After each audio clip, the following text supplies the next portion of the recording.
Lightbringer! Hi, welcome.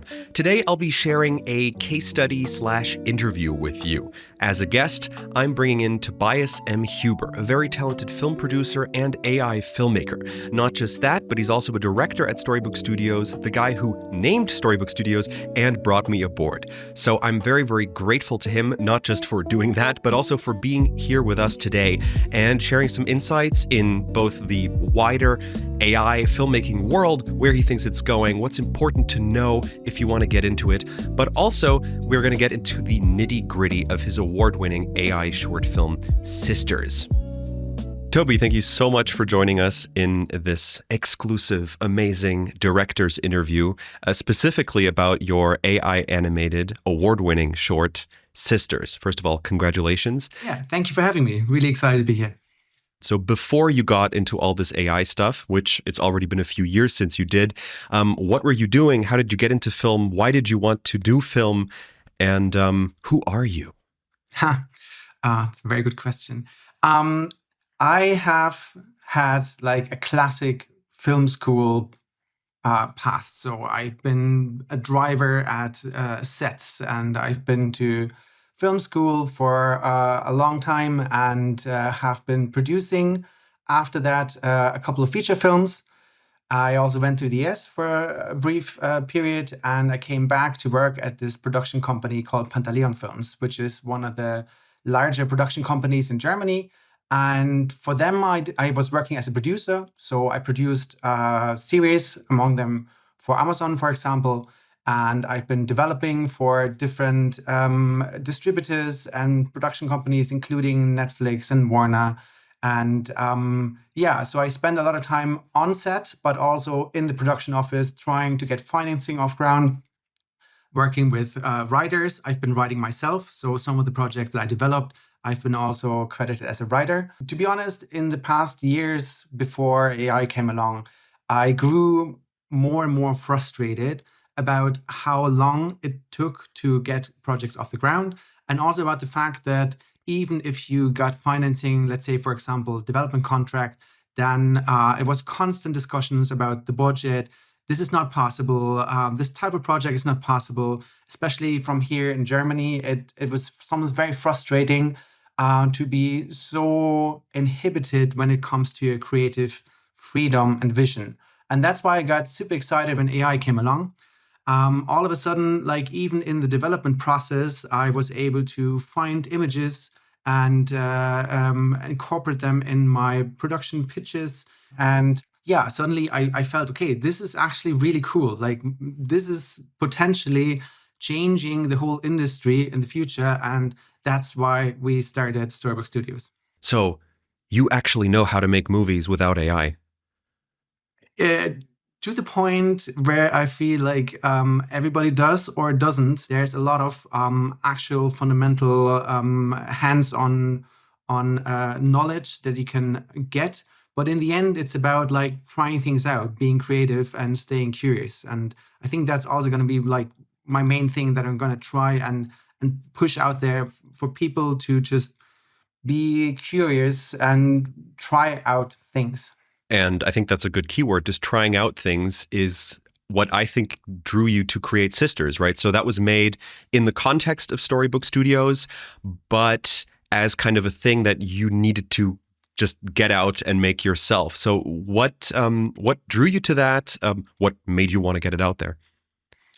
From the writer perspective, I have this thing that I have a notepad, and whenever I have like some random idea, I just write it down. And whenever we tackle a certain like test, and Sisters was actually like a test that we tried to do, animation test, I come back to some of these little notes and see, okay, this is something that interested me at some point. Is it interesting enough to actually make something out of it? And I start from there. So in this case, it was just this one moment where one of the characters is starting to fly, which was kind of like, I thought that was kind of a cool image. And I was interested in how to actually make that work in AI and if it would work. And but there's a second part to it, and I want to talk about that second part as well. from the writing perspective, there's two main approaches. And I think J.R.R. Martin at some point called them the gardener concept versus the architect concept. So the architect concept, if you're not familiar with this separation, the architect concept is that you plan out something from scratch and then follow along that process, follow along that plan, which makes sense. And it's very important if you have like a team, if you have a deadline, if you're trying to create something that is complex and long maybe. But from a writing perspective, a lot of people actually are much I'm leaning much more to the gardener concept, where you just have an idea and see where it goes. You let it grow and it becomes something else. Then you plant little seeds and they might come together as a whole garden. And the interesting thing is, from the writing perspective, that was always a valid approach, but not from the filmmaking perspective, because it was too complex. There's too many parts involved. And one of the things I really like about AI, especially for these small projects where it's just you and the story, basically, that you can make this approach, this gardener approach, because you can start with something. And in this case, also, I started with this one scene and then I realized, okay, this is kind of cool, but I do need a proper backstory. I do need like a background. Where did the characters come from? Where do the characters go? What is their motivation? And all these kind of things then developed from then on. The viewers here, obviously, they're learning how to actually make a movie like this, including the technology, including the actual AI tools that helped you. So can you walk us through your pipeline from that script or from that test scene to the script to the actual final frame? Absolutely. So as mentioned, I do think it makes sense to write something down. And I used like a board. In my case, that was Adobe boards, but it could also be Miro or something similar, just because I liked having my script and immediately connected to an image. Basically, it was a shot list, but a very organic shot list in a way. So I could move things around and realize, okay, this works, this doesn't work. If you've been enjoying this interview so far, please do check out my AI animation course over at curiousrefuge.com. I've put a link to that in the video description. Over there, you'll find a longer version of this very interview where Tobi goes more in depth into his process of creating Sisters, as well as multiple hours of course content by yours truly and other AI filmmakers on how to create your AI animated project. You'll also get exclusive access to the Curious Refuge community. Let's continue.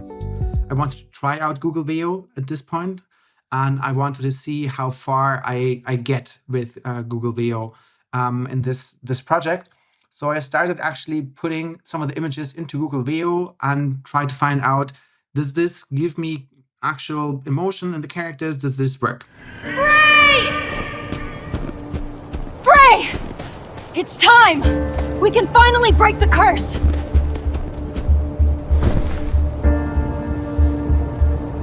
No!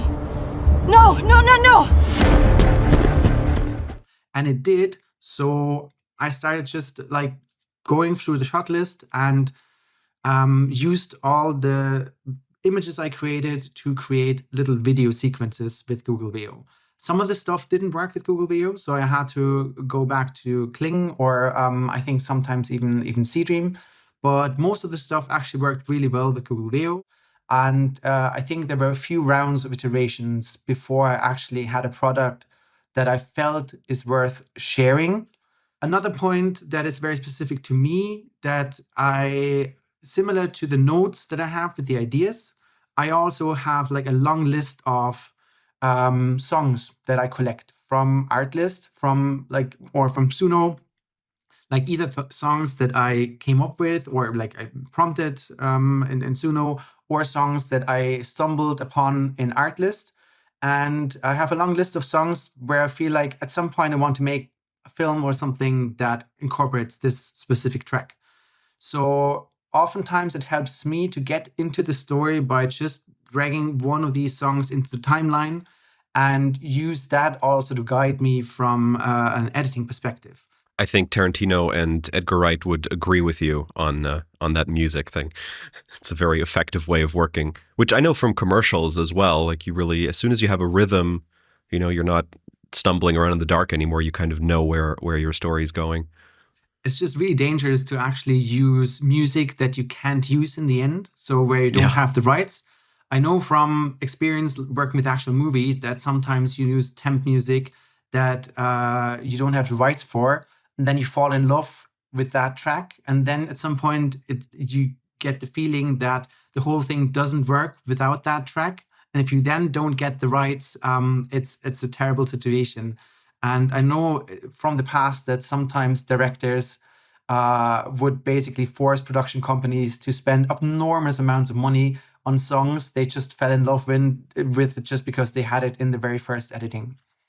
You did not have Nana Banana, but that doesn't mean you wouldn't use that now, right? Like if you had to make Sisters now, what actual tools would you recommend at this moment in time for people looking to achieve a similar style or make something like that?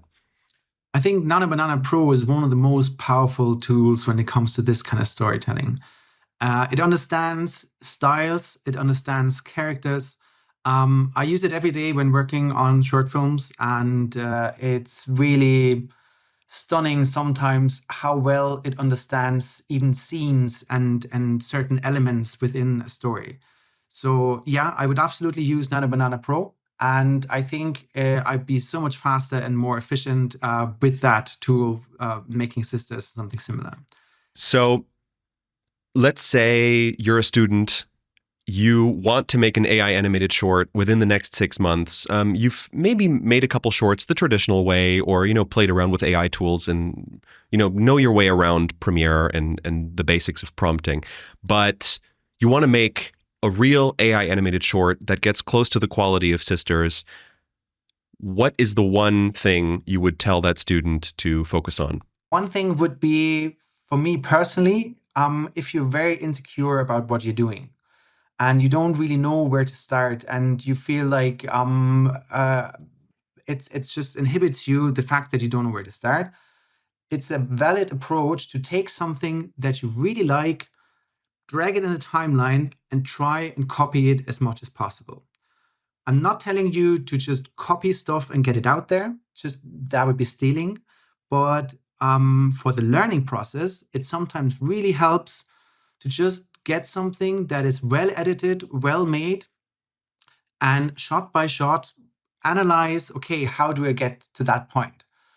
That helped me a lot in the past, like when I started out, to find out, okay, actually these edits, for example, are much shorter than I always thought. Or, okay, look here, I didn't even realize the camera doesn't move for literally 30 seconds. That's crazy. I didn't even realize because it was so dragged in the story. Some of these things you only find out when you have them in your Premiere timeline and you analyze them frame by frame. And also from the composition, like how do I compose a real scene, like the shot, reverse shot. Yeah, okay, here's the shoulder in there in the reverse shot. So I need like the shoulder to give the impression that there's still somebody standing there. All these kind of details can be achieved when you take something that you like, drag it in the timeline, and try and copy it as much as possible.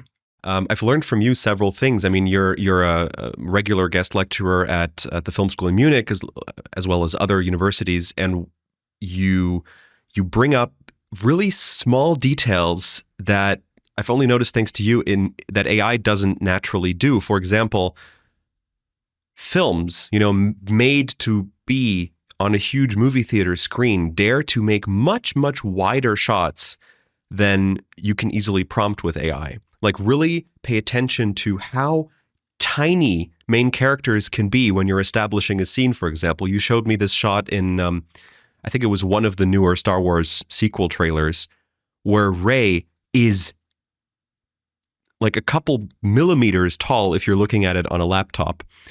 So that sort of thing is something you only do consciously with AI if you're actually editing your images, because I don't think you can prompt Nano Banana to do that by itself. You need to like go in Photoshop and outpaint that frame. Where do you see the medium of AI film going? Who do you think are going to be the people who are best at using it to create entertainment?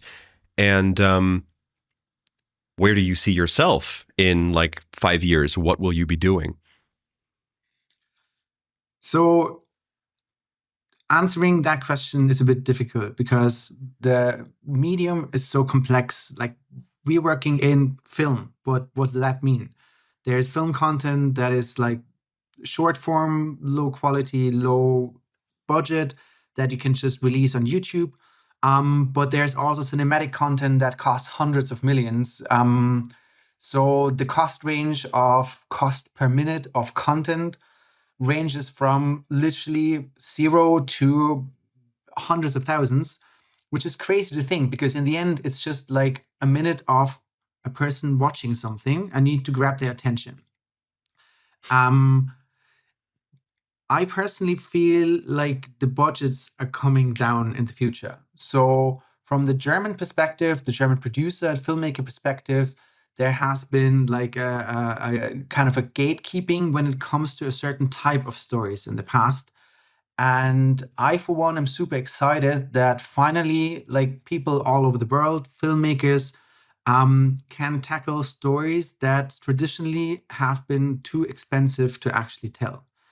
Now, that doesn't say anything about the quality of stories of the future. So I think there also in the future there will be all kinds of stories. I, for one, am trying to tell stories that are interesting to people, but also interesting to myself. And I will use AI to tell those stories. And my hope is that we will still find a way to distribute those stories to a certain amount of revenue so that there's still going to be some kind of business model that enables us to actually make money from it, make a living from telling stories.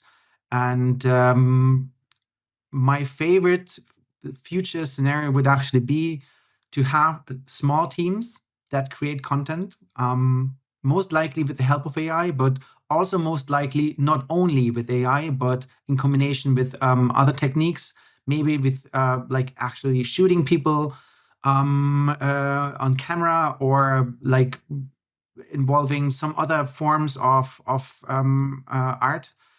And in the end, come out with content that is interesting to watch and that will convince people to actually pay for it. I agree, and I hope to do that with you. This was a very internal interview for the two of us.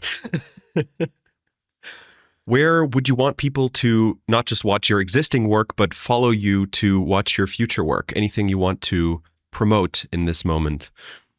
I didn't know I got a promotion spot as well.